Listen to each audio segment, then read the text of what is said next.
बिस्मिल्लाहिर्रहमानिर्रहीम। My dear students, hopefully आप सब खैर ऑफियत से ही होंगे। तो बच्चों, आपके लिए third lecture organic chemistry chapter 7 part 2 के साथ मैं हाजिर हूँ। बच्चों, आज हमने दो टॉपिक डिस्कस करने, जिसमें से फर्स्ट टॉपिक जो है इंपॉर्टेंस ऑफ ऑर्गेनिक केमिस्ट्री है। बेटा, ये तो जस्ट शॉर्ट क्वेश्चन ही आपसे पूछा जाएगा कि what is importance of organic chemistry. तो मेनली वैसे तो आप देखें कि ऑर्गेनिक केमिस्ट्री हमारी लाइफ की हर फील्ड में बहुत इंपॉर्टेंट है, लेकिन मेन इसमें 3 पॉइंट्स हम मेंशन करते हैं कि हमारी food, medicine and clothing. Food, medicine and clothing जो है, ये बेसिकली ऑर्गेनिक कंपाउंड्स होते हैं। आप ये कह सकते हैं कि ऑर्गेनिक कंपाउंड्स जो हैं वो हमारी बॉडी में भी हैं, हमारी बॉडी में होने वाले ऑल रिएक्शंस और ऑर्गेनिक इन नेचर, क्योंकि इसमें ऐसे मॉलिक्यूल इन्वॉल्व हैं, जैसे देखें ना, they involve such molecules like proteins, enzymes, carbohydrates, lipids, vitamins and nucleic acid.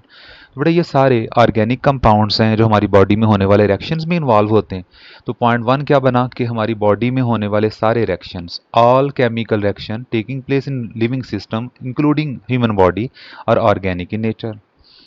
Number 2, हम ये कह सकते हैं we have depended upon organic compound for our food, medicine and clothing. बहुत सारी हमारी जो मेडिसिन होती हैं ना, वो ऑर्गेनिक कंपाउंड्स या उनसे ही ड्राइव किए जाते हैं। ऑर्गेनिक कंपाउंड्स या उनके डेरिवेटिव्स होते हैं जो एज ड्रग्स, एज मेडिसिन हम यूज़ करते हैं।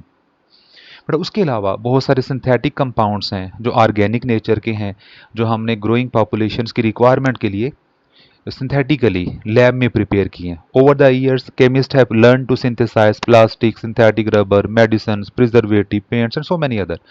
तो अगर आपसे इंपॉर्टेंस ऑफ ऑर्गेनिक केमिस्ट्री पूछा जाए तो मेन 3 पॉइंट्स बता दें। Number 1, all reactions taking place in human body are organic in nature because they involve life molecule organic compounds like proteins, enzymes, carbohydrates. Second point ये बता दें कि we have dependent upon organic compounds for food, medicine and clothing. और third point ये बता दें कि many synthetic compounds which have been synthesised to fill up the requirements of growing population are all organic in nature. बेटा, ये तो just आपसे 2 marks का पूछा जाने वाला एक टॉपिक था, ऑर्गेनिक केमिस्ट्री की इंपॉर्टेंस। बेटा, नेक्स्ट जो आ रहा है ना, सोर्सेज ऑफ ऑर्गेनिक कंपाउंड्स। ये जो सोर्सेज ऑफ ऑर्गेनिक कंपाउंड्स हैं, ये हमसे डिटेल डिस्क्रिप्शन के लिए 4 मार्क्स के लिए पूछा जाएगा। ये डिटेल क्वेश्चन में, लॉन्ग क्वेश्चन में पूछा जाने वाला टॉपिक है। तो 3 मेन सोर्सेज हैं ऑर्गेनिक कंपाउंड्स के, 3 मेन सोर्सेज हैं जिनको हमने यहाँ डिस्कस करना है। बेटा, फर्स्ट कोल, सेकेंड, नेक्स्ट पेज पे आ जाएंगे, नेचुरल गैस, और थर्ड पेट्रोलियम। ये सोर्सेज हैं जो हमने यहाँ डिस्कस करने ऑर्गेनिक कंपाउंड्स के। ठीक है बच्चों, तो बड़ा हम शुरू करते हैं। सबसे पहले तो इस पे आ जाते हैं कोल पे। कोयला जो होता है ना, ब्लैक कलर का हार्ड सॉलिड होता है, थोड़ा शाइनी भी होता है। तो कोल जो है first source of organic compound है। बड़ा, जो कोल है ये प्लांट्स की बैक्टीरियल और केमिकल डिके से बना था। जियोलॉजिकल चेंजेस ऐसी आई थी, ज़मीन पे ऐसी जोग्राफियाई तब्दीलियाँ आई थी कि जो plants, trees over the surface of earth थे वो बरीड हो गए, नीचे चले गए, सरफेस के नीचे जाते गए, सेडिमेंट्स में, सेडिमेंट्री लेयर्स में चले गए। तो वहाँ जाके उन पे एक्ट किया 3 चीज़ों ने, high pressure, high temperature and bacteria. तो दैट वुड जो डेड प्लांट्स एंड ट्रीज से आई थी, बैक्टीरियल, ये देखें आपकी बुक में एक पूरा ये बॉक्स बनाया हुआ है जिसमें उसने ये डिटेल बताई है कि वुड पे बैक्टीरियल एंड केमिकल रिएक्शन हुआ हाई टेम्परेचर, हाई प्रेशर में। That wood got decomposed and is change into peat. Peat को ट्रूली कोल नहीं कहते, ये कोल की आप कह लें इनिशियल फॉर्म है, अभी पार्शली डिकेड वुड है, डार्क ब्राउन कलर का होता ही है। फिर further decomposition, high pressure, high temperature, bacterial decomposition. Bacteria main decomposers होते हैं। बड़ा हाँ, फंजाई भी हैं लेकिन बैक्टीरिया मेन डीकम्पोजर्स हैं। बड़ा पीट पे हाई टेम्परेचर, प्रेशर और बैक्टीरिया ने एक्ट करके उसको फर्स्ट टाइप ऑफ कोल लिग्नाइड बना दिया, जिसमें कार्बन की परसेंटेज कोई बहुत ज़्यादा नहीं होती।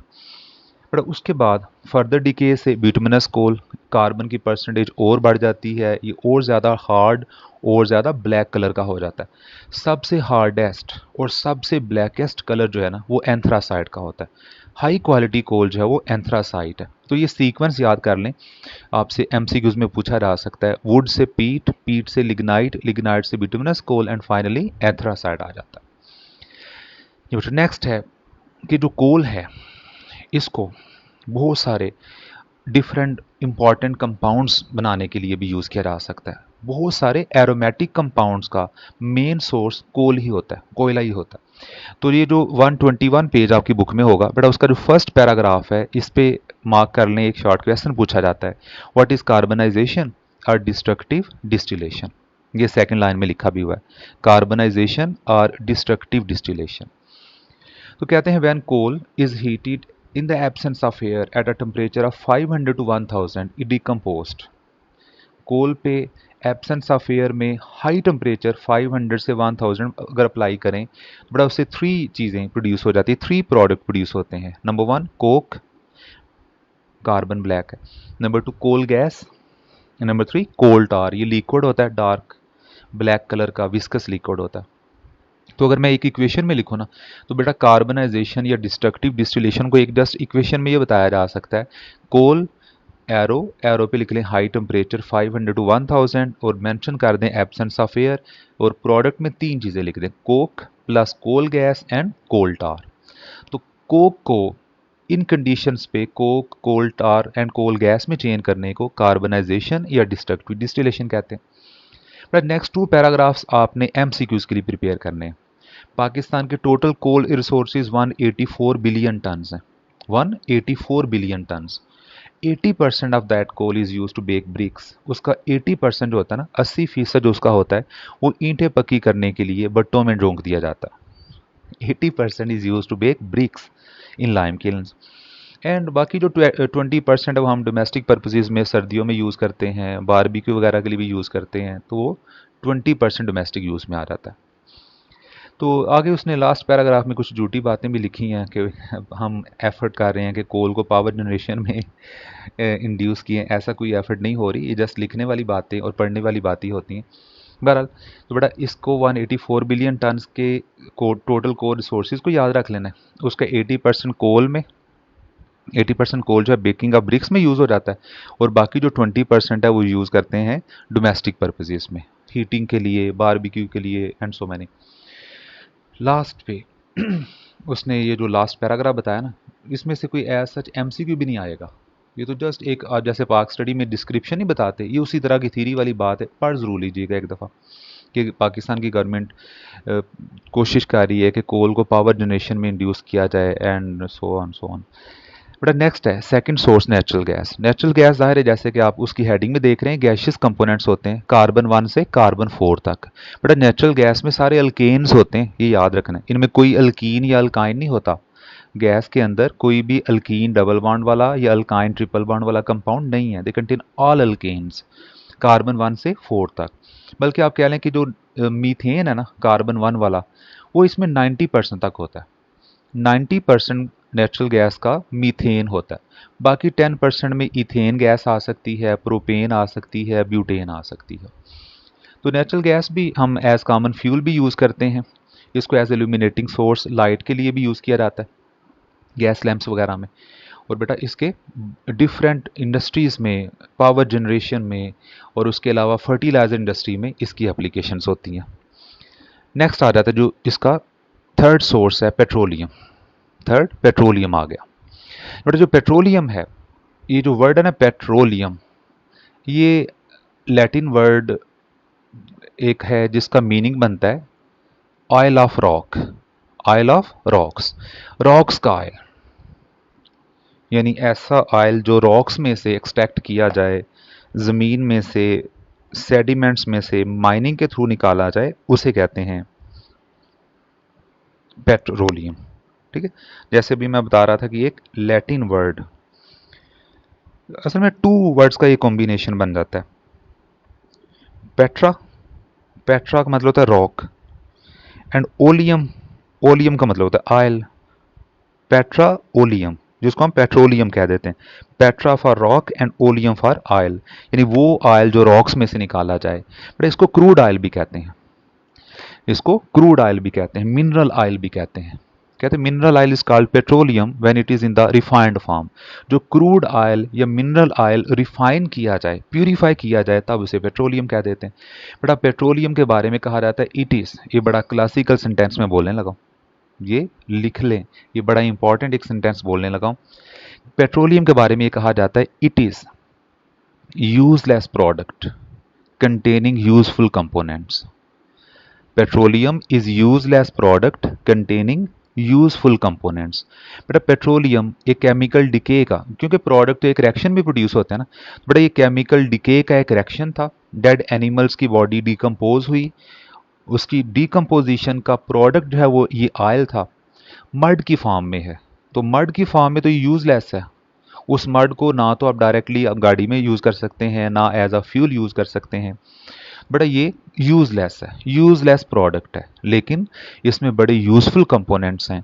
और उन यूजफुल कंपोनेंट्स को आपकी बुक में ना टेबल 7.1 में ये देखें, पूरी डिटेल में उसने बता दिया हुआ कि नेचुरल गैस में बॉइलिंग पॉइंट 20 डिग्री सेंटीग्रेड से लो होता है, कंपोजिशन कार्बन 1 से 4 तक है, आगे इसके यूजेस हैं एंड सो मैनी। बाकी जो है petroleum, ether, ligroin, gasoline, kerosene gas oil, diesel oil को कहते हैं। बड़े ये सारे ऐसे यूजफुल कंपोनेंट हैं जो इसी यूजलेस प्रोडक्ट की फ्रैक्शनल डिस्टिलेशन से हमने ऑब्टेन किए। तो इसके मैंने आपको बताया पेट्रोलियम वर्ड ओरिजिनेट किया, पेटर मतलब रॉक एंड ओलियम, पेट्रा कहते हैं रॉक को, ओलियम कहते हैं ऑयल को। रॉक ऑयल जो रॉक्स में से निकाला जाए, सेडिमेंट्री लेयर्स में से, जो bacterial decay of organic matter से, स्पेशली एनिमल्स बॉडी की डिकम्पोजिशन से बना था, उसे कहते हैं। इसे क्रूड ऑयल भी कहते हैं, मिनरल ऑयल भी कहते हैं। लेकिन जब मिनरल ऑयल को रिफाइन कर लिया जाता है, प्यूरिफाई कर लिया जाता है, बड़ा उसको पेट्रोलियम फिर कहना शुरू कर देते हैं। तो इसमें ना जो नेक्स्ट पेज, अभी जो मैंने आपके पेज 122 आपके सामने ओपन किया, इसमें लिखा हुआ है कि क्रूड ऑयल, थर्ड लाइन में 2 मार्क्स का एक और क्वेश्चन मार्क कर लें, शॉर्ट क्वेश्चन है, what is crude oil? What is crude oil? बड़ा क्रूड ऑयल खाम तेल जिसको हम उर्दू में कहते हैं। तो crude oil is that blackish liquid like mud like material which was obtained from sedimentary rocks. तो आपकी बुक में क्या लिखा है? आपकी बुक में लिखा है कि जो पहले सेंटेंस है लास्ट पेज पे, कि पेट्रोलियम और mineral oil have been found by slow chemical and biochemical decomposition of remains of organic matter found between the sedimentary rocks. जो लेयर्स बनी होती है ना उसको कहते हैं, जिसमें डिफरेंट लेयर्स हैं, क्ले है, फिर स्टोन्स आ जाते हैं, मेटल्स आ जाते हैं, ऑर्गेनिक मैटर डिकेड फॉर्म में आ जाता है। When extracted from rocks, it appears like a liquid of blackish color known as crude oil. यहाँ तक आप लिख देंगे कि व्हाट इज क्रूड ऑयल, उसका आंसर। बट उसके आगे उसने आगे वही दोबारा पाक स्टडी वाली बातें शुरू कर दी कि इसको रिफाइन किया जाए, इसको डिफरेंट रिफाइनरीज के थ्रू हम प्यूरिफाई करते हैं और आगे डिफरेंट पर्पसेस में इसको अप्लाई किया जाता है। सिर्फ पेट्रोलियम एज अ फ्यूल नहीं यूज़ होता, बट बहुत सारे पेट्रोकेमिकल्स हैं, ऐसे कंपाउंड्स हैं जो पेट्रोलियम से बनाए जाते हैं और हमारी डेली लाइफ में बहुत ज़्यादा यूज़ होते हैं। बच्चों ये था आज का लेक्चर, जिसमें मैंने आपको जो सोर्सेज ऑफ ऑर्गेनिक कंपाउंड्स हैं डिटेल क्वेश्चन के लिए वो, और उससे पहले इंपॉर्टेंस ऑफ ऑर्गेनिक केमिस्ट्री जो है उसकी बात की है। बच्चों नेक्स्ट लेक्चर हमारा होगा और बड़ा इंपॉर्टेंट लेक्चर है, वो एंटी टेस्ट व्यू पॉइंट से भी इंपॉर्टेंट है और एफएससी में भी आपसे एज डिटेल क्वेश्चन पूछा जाने वाला टॉपिक है बेटा, वो है क्रैकिंग ऑफ पेट्रोलियम।